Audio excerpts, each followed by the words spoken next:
नमस्कार, प्रतिभात रेसिपीमध्ये तुमच्या सर्वांचे स्वागत आहे। तर आज मी टिफिनसाठी बनवलेली होती गवारीची भाजी। आज खूप दिवसांनी गवार आली होती, म्हटलं चला मस्त वाफेवरती आणि तेलावरती परतूनच बनवूया टिफिनसाठी चवीला जबरदस्त अशी गवारीची भाजी, अगदी कमीत कमी वेळेत आणि झटपट।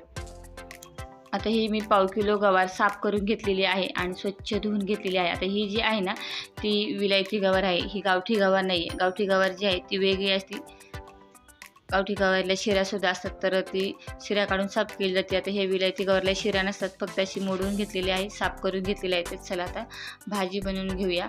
तर कढई गरम झाली की आता मी त्याच्यामध्ये टाकते 1-4 चमचे तेल। आज आपल्याला टिफिनसाठी बनवायचे आहे, अगदी सकाळच्या घाई गडबडीत तुम्ही झटपट बनवू शकता। 1 चमचा मोहरी,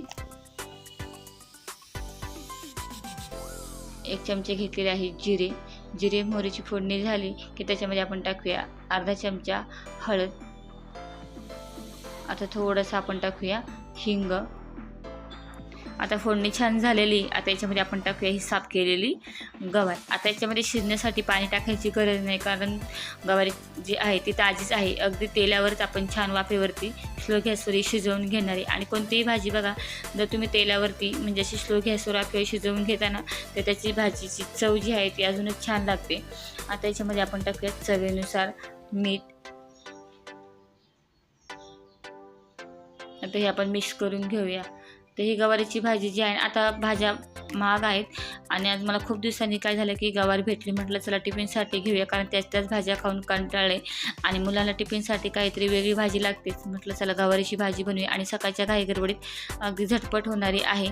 आता याच्यावर ठेवूया झाकण आणि स्लो गॅसवर आता वाफेवरती आपण शिजवून घेऊया। तर चला झाकण काढून घेऊया आणि पुन्हा ही थोडीशी मिक्स करून घेऊया, कारण वाफेवरती आपल्याला शिजवून जरी घ्यायची असेल तरी मध्ये आपल्याला अशी मिक्स करून घ्यावी लागेल, म्हणजे काय होतं की भाजी व्यवस्थित शिजते आणि ताजी भाजी असली अगदी 10 मिनिटात ही गवारीची भाजी शिजते। तर चला झाकण ठेवते पुन्हा। तर चला आता गवार शिजते तोपर्यंत वाटण करून घेऊया। भाजलेले मी शेंगदाणे घेतलेले आहे आणि ह्या मी घेतलेल्या आहे हिरव्या मिरच्या। तर मी 5 हिरव्या मिरच्या घेतलेल्या आहे आणि 2 मूठभर मी शेंगदाणे घेतलेले आहे भाजलेले।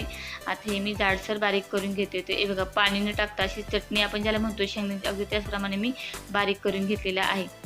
तर चला आता आपलं वाटण पण तयार आहे। आता आपण झाकण काढून पाहूया, आता आपली गवार शिजली का ते पाहूयात। अगदी तेलावरच परतलेली आहे आणि पाणी न टाकता तर वाफेने त्याला पाणी सुटतं। तरी बघा गवार जी आहे ती शिजलेली आहे आणि फक्त हळदच टाकून आपण ही शिजवून घेतलेली आहे। आता ही आपण जे वाटण करून घेतलेलं आहे, म्हणजे शेंगदाण्याची जी चटणीसारखं आपण बनवून घेतलेलं आहे ते टाकायचं आहे। आता इथे पाणी मी वापरलेलं नाही, तुम्हाला जर वाटलं तुम्हाला थोडीशी थपथपीत हवी असेल तर तुम्ही याच्यामध्ये पाणी घालू शकता, पण मला टिफिनसाठी बनवायची होती त्यामुळे मी पाण्याचा वापर केलेला नाही आहे, फक्त चटणी अशी बारीक करून घेतलेली आहे। आता आपण ती टाकून फक्त असं मिक्स करून घ्यायची आहे आणि गवार शिजलेली आहे त्यामुळे फक्त मिक्स करायची आहे, जास्त वेळ लागणार नाही। फक्त आपल्याला व्यवस्थित मिक्स झालं की खाण्यासाठी म्हणजे टिफिनसाठी ही भाजी तयार, अगदी कमीत कमी वेळेत आणि झटपट आणि तेलावर परतलेली असल्यामुळे गवारीची भाजी जी आहे अजूनच छान लागते। याआधीसुद्धा आपण गवारीच्या भाजीची रसा भाजी असेल किंवा लाल मिरचीतली भाजी असेल, गवार बटाटा असेल, ह्या रेसिपी पाहिलेलीच आहे, त्याची लिंक मी डिस्क्रिप्शन बॉक्समध्ये देईल। पण मस्त अशी गवारीची भाजी, कारण त्याच भाज्या खाऊन कंटाळलो होतो। आज भेटली गवारीची भाजी तर म्हटलं चला छान अशी टिफिनसाठी बनवूयात। तर गवारीची भाजी तयार झालेली आहे, ही बघा मस्त मोकळी सुटसुटीतसुद्धा आहे आणि खायला पण टिफिनसाठी एकदम छान लागते। गॅस बंद केला, आता मी झाकण ठेवते। तर चला पाहूया, मस्त अशी आपली टिफिनसाठी झटपट गवारीची भाजी तयार झालेली आहे। तुम्हाला सुद्धा गवारीची भाजी खायला आवडते का? कमेंट करून नक्कीच सांगा आणि अशाच नवनवीन रेसिपी पाहण्यासाठी तुम्ही आपल्या चॅनलला सबस्क्राईब करा।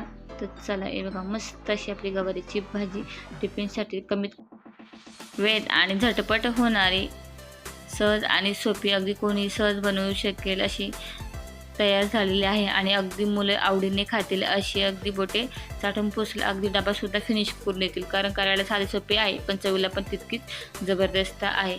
तर व्हिडिओला लाईक आणि शेअर करायला विसरू नका आणि चॅनलला सबस्क्राईब देखील करा। धन्यवाद।